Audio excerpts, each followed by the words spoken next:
It's Black History Month, Jet. For you, it is, yeah. Wow. When is Black History Month in the UK? Shit, don't say that on camera. I don't remember. Oh, Jesus Christ. That way, I mean, you guys don't have it the same way anyways, but yeah. You know Carl Weathers also died. Yeah. That was one of the things that pissed me off this morning, actually. Not just that Carl Weathers died, but like the way people on the internet respond to celebrity deaths pisses me off. Yeah. Like somebody was like up in the Discord like, no, why? Apollo Creed died. No. And it's like, bro, you wouldn't react that way if your mother died. Like, why the capital N-O-O-O-O-O? Why are you calling him a fictional character he played 30, 40 years ago? Like, just stop it. Yeah.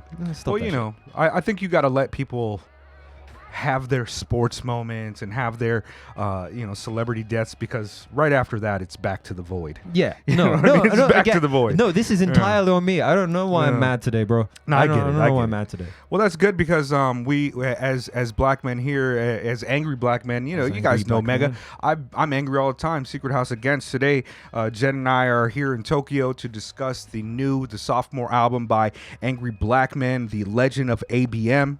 11 songs, about 30 minutes. It just came out a few weeks ago, about a week ago. Yeah. The 26th of January. So we're kind of hip on it.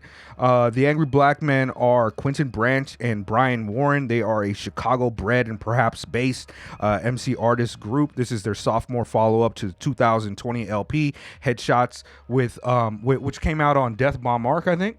And that's how I was familiar with him. What we like to do is talk about how we're familiar with the artists. It's not a review channel. We like to just talk about the music. And so that's what we're here for today.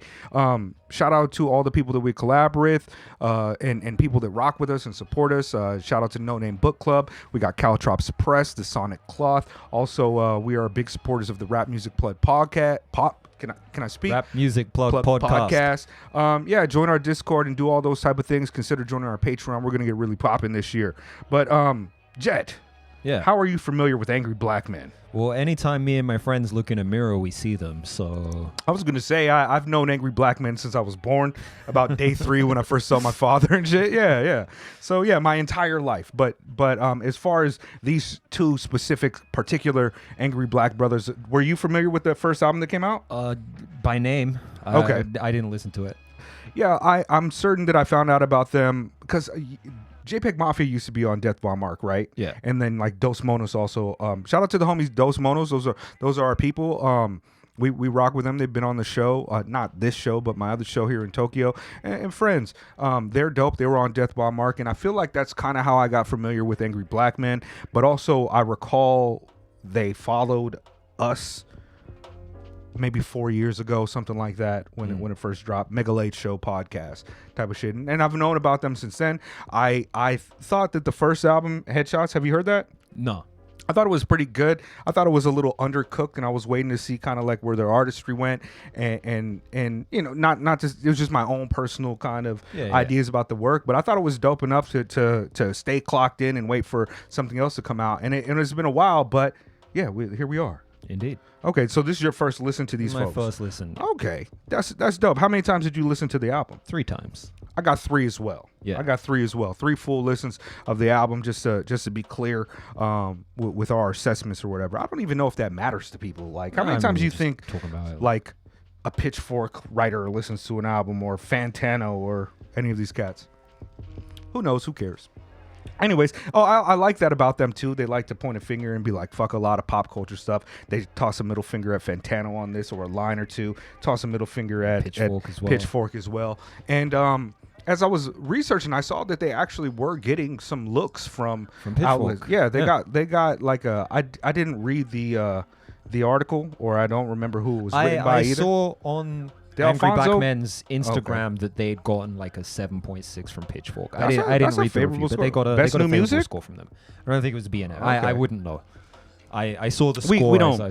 We don't really care all that much, but it is kind of a shame that GQ is absorbing Pitchfork as they, whether you like them or not, they were one of the kind of last bastions of independent, like, run music, journalism, and internet shit. But who cares?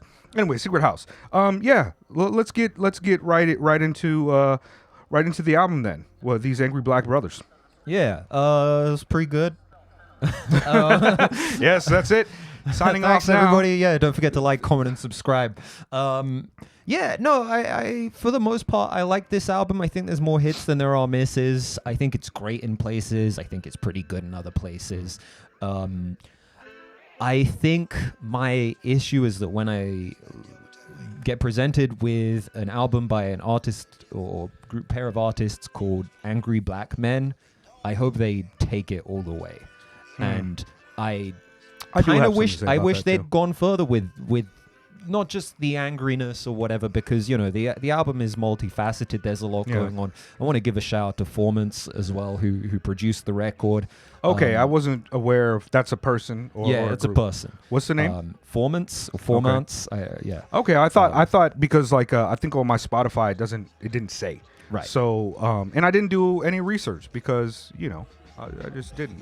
My fault. But yeah. Yeah. I do enjoy the production on this album a lot. I do too. Actually, I like. I actually like it for all the aesthetic qualities of the album. I do have something to say, kind of a little bit about towards like the actual content, the core of the content. Right. Yeah. But I'll save that for a little bit later. I guess it kind of reminded me a bit of the Paris, Texas joint, like the Mid-Air joint that we listened to, where it was kind of like, I was harsh on that, though. I called it. I like this album a lot more than I like this album a lot more than the Paris, Texas, but like I had set my expectations for some abrasive, chaotic, and hopefully deeply political Death Bomb arc shit, and I kind of got that. Sure. You were expecting more Sketch 185. I was expecting more Sketch 185. I was expecting more Fatboy Sharif, who both appear on the record. I was expecting something a bit more transgressive. I really, really like some of the verses on here. I think Brian really, really gets off on this record. Brian especially has some absolutely killer verses on here. Cadences, flows, stacking, all that stuff is fucking ill. I think they're both pretty dope, and they contrast each other for sure. Well, and I like how Quentin and Brian play off of each other, but at the same time, one of my issues with the record is that I would have liked to have seen some back and forth from them, whereas it's very much just kind of like, all right, Quentin has a verse, Brian has a verse, Quentin has a verse, Brian has a verse, Brian has a verse, Quentin has a verse. And they shout each other out, they show love to each other on the verses, but I think like a little bit more interplay between what they're doing might have been cool. I don't know. I sound like I'm being negative at the moment when I do actually quite like this record. I guess I do too. Yeah. I feel like it's not quite what let me go off on the positives. The positives that I got first, because I do like this album and I do support it. Especially, I understand just the general idea of being an angry black man, and I think that there's not necessarily any responsibility that any black men need to take upon themselves when creating their art, especially in this lane. Yeah. It reminds me. It's kind of like it reminds me of a lot of other music, to be honest with you. In the same thing about like the Paris, Texas, like a lot of people said this is new, this is weird, this is different, and I kind of was expecting that coming into this just because kind of the catalog of artists that Death Bomb Mark has, and just considering the name and where this music was coming from. But I do like this album for almost all of his aesthetic values. The beats are kind of EDM, glitchy, strange. They sound like I don't know, like industrial bangarangs, like some machines that are revving up for your destruction. There's a lot of glitchy cogs, kind of metal on metal type of sounds, and I think their energy and some of the things that they're talking about, but especially they meet all of these production aesthetics with an intensity that I think is really dope and interesting. It's very much kind of like a turn up music or a hit the gym, kill your employer type of perpetual motion machine, and lots of middle fingers for shit. And of course I dig that. The energy's really infectious. There's there's really good examples of like different flows and cadences that they put together. Both of them are really dope at rapping. It's nothing too poetic or nothing too complex, but it's straightforward, expressive energy that works really well. And as a person that kind of likes to critique rap styles and stuff, there is a lot of similes. There's a lot of guns like Django, Venom and Spider-Man, Master P in '96, Philip K. Dick and Science Fiction. There's a lot of those type of rhymes, but generally I think it's pretty good. I think that a lot of the things that they're talking about, they do lend itself to a kind of a political inspection to a degree, or at least a kind of like a social awareness of things. And when you have a name like Angry Blackmen, it does, especially coming from America, it does kind of, for me, project or denote that there will be something dense in this music, where I do wish that there. Hold on, let me before I get into that. I think you're getting to what I'm trying to get to and struggling with at the moment. There's a lot of anger about things that I agree with, and there's a lot of thoughts and ideas that I agree with as, a black man, a half black man that grew up in America, and one that is living in this late stage capitalist nightmare. They rap about things like the rent, police supremacy, white supremacy, police violence, and the whole list of demarcations of your race radical black politics. The thing where it gets away from me a little bit in terms of the content is I do wish that there was a bit of a deeper inspection of the socio-political elements. This anger is like really dope and useful, but if it was directed more towards a political project, instead a lot of it kind of reads as just a slightly underdeveloped liberal revenge fantasy. And I say liberal in the sense of black race radical politics without any economic politics. I mean, your angry black person type of politics that are still very much adhering and parallel to a lot of the Western politics that the American framework allows us to think into. And because we're Marxists and leftists here ourselves, I think it's something that we would notice, but I don't necessarily think that other people care about that shit, and I don't think that it ruins the music. It's just for me to get dug in, I have to have a little bit more. And I think that's why I'm like, something's bothering me about this record, but I can't quite place it, is because I enjoy all of the aesthetic elements of the record. I think the production's fucking ill.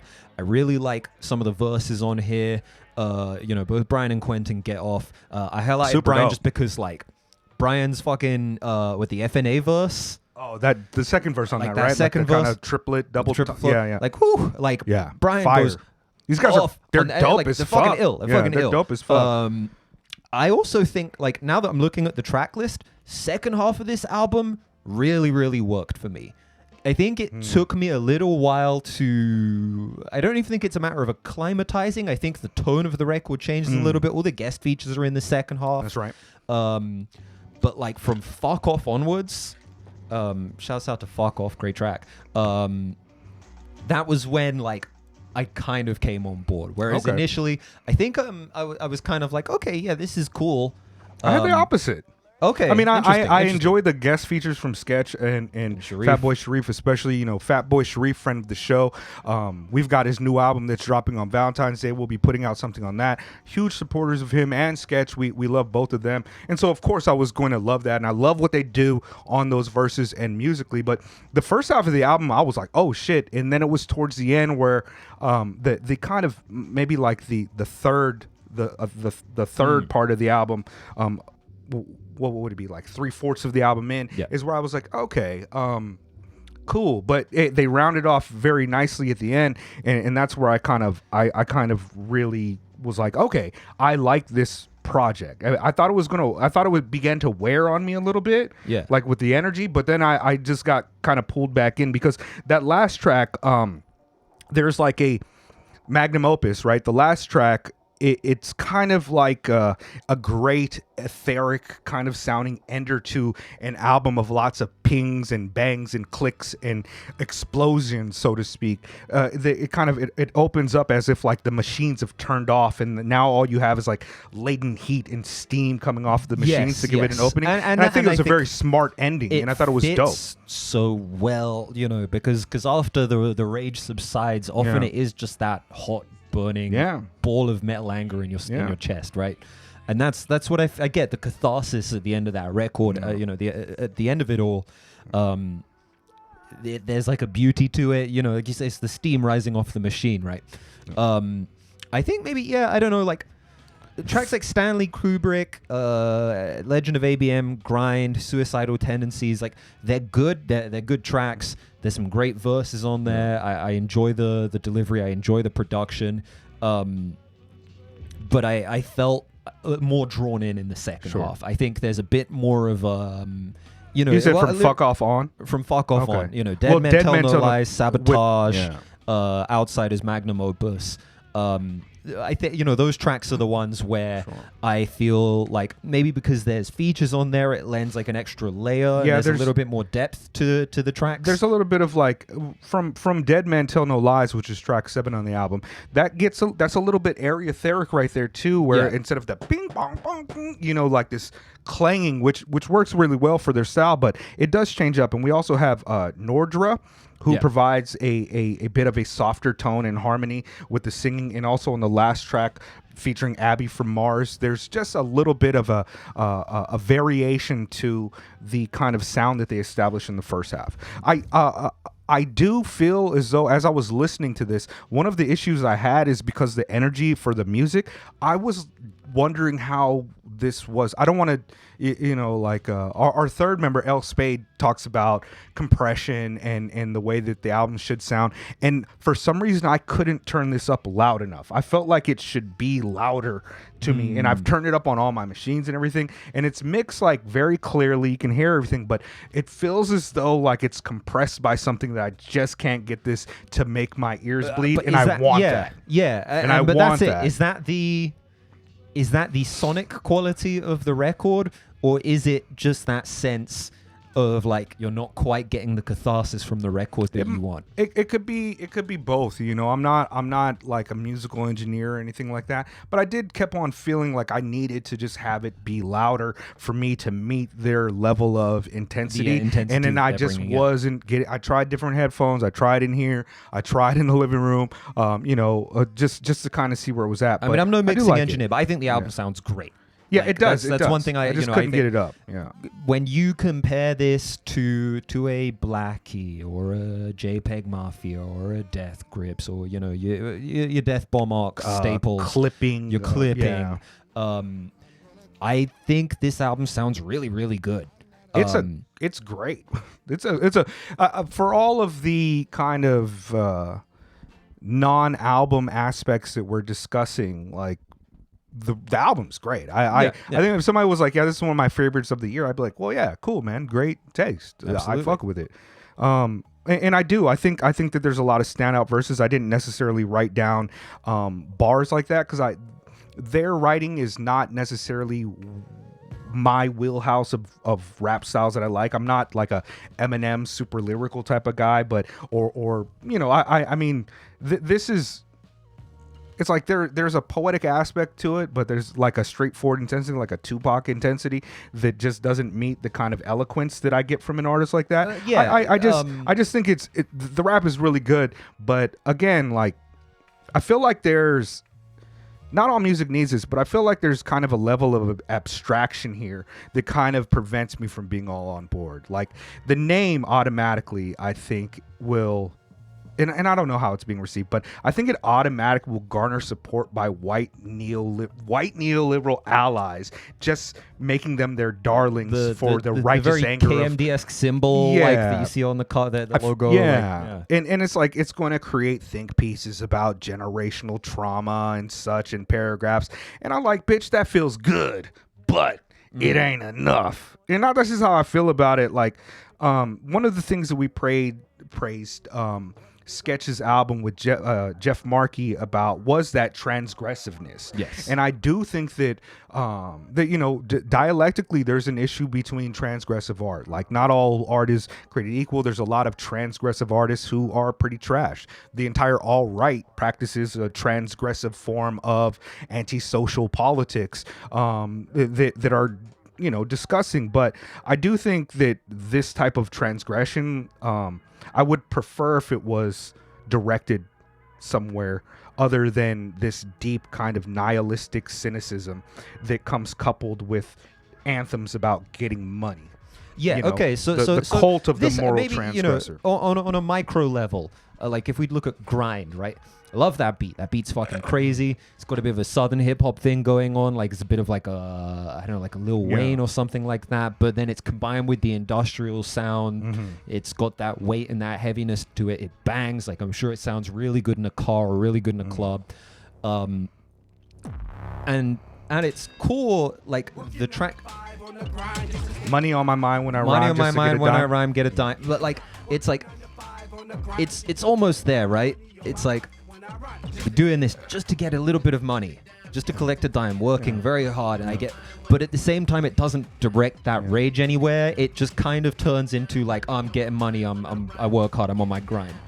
I mean, it's hard to be against any poor motherfucker that's thinking about money all the time, because we really do need those things to survive, of course, amongst the material conditions. But for me, who's surviving and struggling every day trying to make the rent, like, these are not anthems for me. Like this, right. Grind is one of my least favorite songs on the album, not because it sounds weird, but just like the message for it is not something I really get with. It's like if I was listening to some rap music that was like really misogynist or something, I'd be like, yeah, I love bitches too. I love getting pussy. You know what I mean? Like, we've done all the toxic things have been a part of some time in my life. I'm not a rapist or anything like that, but I was in a club, I was doing things, we was trying to finger, all the things, but I just don't really rock with those as a grown man now. I prefer when they get into their bag about the kind of personal things and suicidal tendencies. So when they go personal, I think this album's phenomenal. Exactly. The next song, Suicidal Tendencies,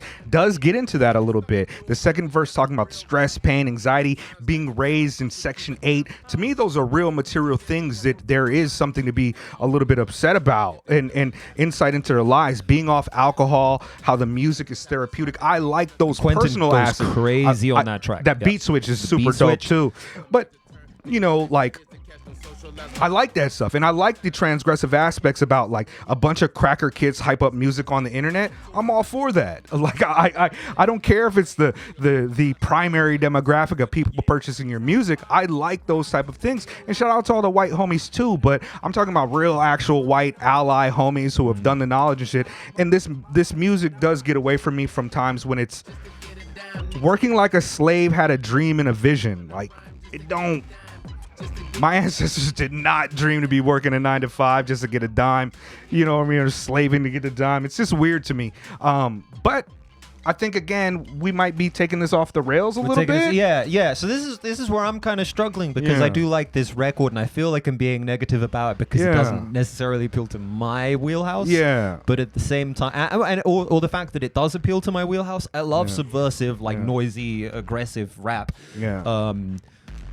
And, fuck off, while it's not really about anything, like, I really appreciate there's a track on this album called Fuck Off, all caps. Is that like a Muppet? Is that like a sample from like a Muppet or some shit saying it? Because it kind of got from. that. It's dope. It's hard, like, yeah. Fuck Off is dope. Like, I like FNA, Free Nigga Agent.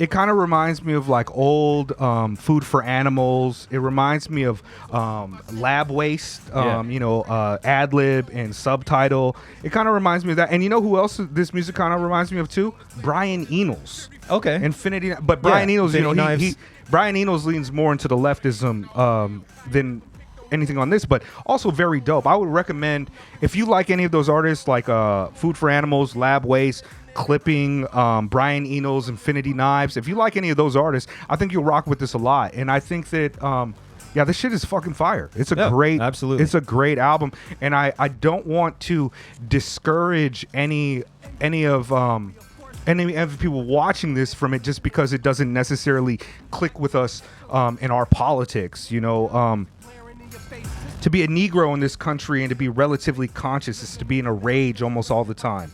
And I understand, bro. You guys know who that was, right? If you don't know who that quote is, I mean, like, yeah, but yeah, man, read Gramsci, read do the knowledge, fucking do that. Like, who would you recommend this to before we do our favorites? I would recommend this to people who like listen to Yeezus and thought, oh my god, I've never heard anything like this before. This is so original. I'm like, no, people been on this. Yeah, like people been on this sound. Yeah, I mean, Food for Animals shit was like 2004. This is 20 years ago. Yeah. I would recommend this to people who are into like their noisier shit. They're industrial. You know, if you're like I got friends who are into like 9 Inch Nails and shit. They'd probably be into this. It's a little different, mixes it up a little bit. It's not like, even though like I don't care for a lot of the lyrical content on here, it's not like juvenile. I feel like sometimes, like, you know, you listen to like even like clipping every Mid-air. now and then, or mid-air, right? And it's like, it's a little bit like childish in places sometimes, right? Yeah. Whereas like, now this is grown folk shit. This is on some grown shit, and I do apologies if I've come across like overly negative on this record, because I am also an angry black man. But listen, this is not a review channel. We just have conversations about how we feel about music. We don't fucking rate it. We don't give you a score on how we feel. It's just how, you know, like, this is the same as motherfuckers just sitting talking about music outside. Like, that's it. That said, I don't know who's running the socials for Angry Blackmen. I don't know if it's Quentin, if it's Brian, or if it's somebody. Oh, you talking about how they followed us and then did it? Like, and we followed them. Following all of our accounts, all our personals, following the Secret House account, going liking all of our posts and shit, so that we're like paying attention to them, following them back, and then unfollowing. That old trick. You guys are way above that. Why are you doing that? That's corny. Don't do that. That old trick. Stop doing it. Like, I don't care if you do that shit to me, but don't do that to other people. That shit is corny. Don't do that. Yeah, you got my full-fledged support. Every month with our little Patreon money, we like to purchase an album, and I think this is going to be one on the docket, man. I want to support these guys and see how their art grows and flourishes, and how they grow as people and artists. Favorite songs on the album? FNA. Same. Dead Men Tell No Lies. Dead Men Tell No Lies, Sabotage, Magnum Opus. Magnum Opus is one of mine. I also really enjoy the opener. I like Stanley Kubrick. Yeah, Brian goes off on that shit. I'm still having a difficult time telling them apart all the time because their voice qualities are not quite super different enough to be like, oh, that's Old Dirty Bastard, that's RZA type of shit. But yeah, I fucking. I mean, when I look it up, I'm like, oh shit, that's Brian again. Yeah, I mean, I was saying in the earlier in the review, like I scored it 10-9 Brian. Word. But like both of them are ill on here. Yeah. There's a lot of fucking dope MCing on here. I think when Quentin gets in his personal bag, like he's like pretty untouchable. Yeah. But when Brian like goes off, when he starts like rapping. You know, and he gets his flows off. He go not necessarily double time, but he accelerates. And he puts a bit more intensity into it. I think it's some of the highlights of the record. Word. Yeah. Who was the name of the producer again? Formants. Okay. Formants. They did all of the work? I believe they did all of the production on here. Surprised me. It was dope.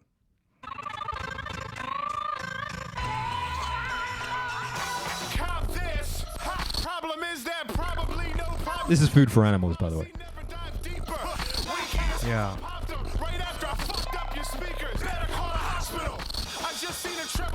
This shit was hard back then, bro. I'm like, hell yeah.